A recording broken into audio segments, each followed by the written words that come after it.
जय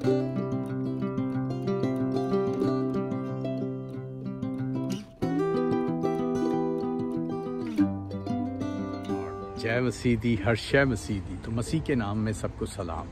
तो दोस्तों, जैसे आजकल दुनिया में चेंजेस आई हुई हैं और जो बाइबल मुकद्दस की पेशन गोई हैं वो पूरी होती जा रही हैं।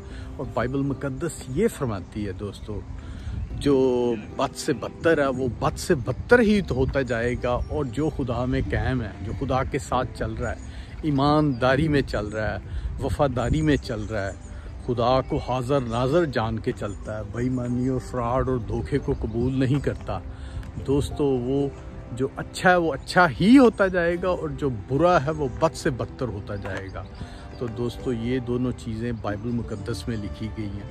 और जो ख़ास चीज़ है, जो खुदा पे ईमान ला के बेईमानी को, हर बुरी चीज़ को छोड़ के, अपने गुनाहों को बख्शा के खुदा के पीछे हो लेता है, तो दोस्तों वो भी अच्छे से अच्छा होता जाएगा। जो खुदा को कबूल करेगा और जो ईमान में मजबूत रहेगा, ईमान के साथ चलेगा।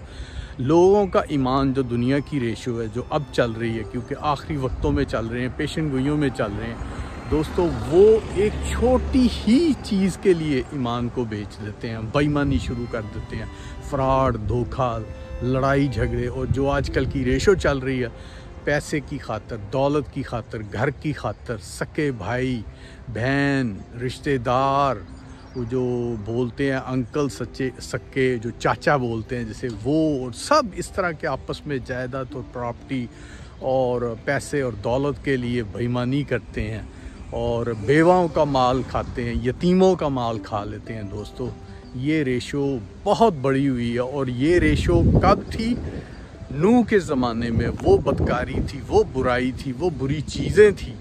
तो दोस्तों देखें क्या हुआ था कि पानी आके बहा के उनको ले गया, उनको पता भी ना चला, क्योंकि वो अपनी शादियों में, अपने कामों में, अपनी चीज़ों में मस्त थे। उनको ये भी पता नहीं चला कि क्या होने वाला है उनके साथ। तूफ़ान आया, पानी आया, सैलाब आया, उनको बहा के ले गया। और जब वो बह गए, डूबने लगे, तो फिर उनको पता चला, पर उनके पास टाइम नहीं था।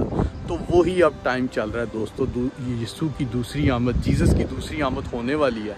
वो होने से पहले जीसस को कबूल करें। जो कबूल करेंगे वो हमेशा की ज़िंदगी पाएंगे। Praise the Lord.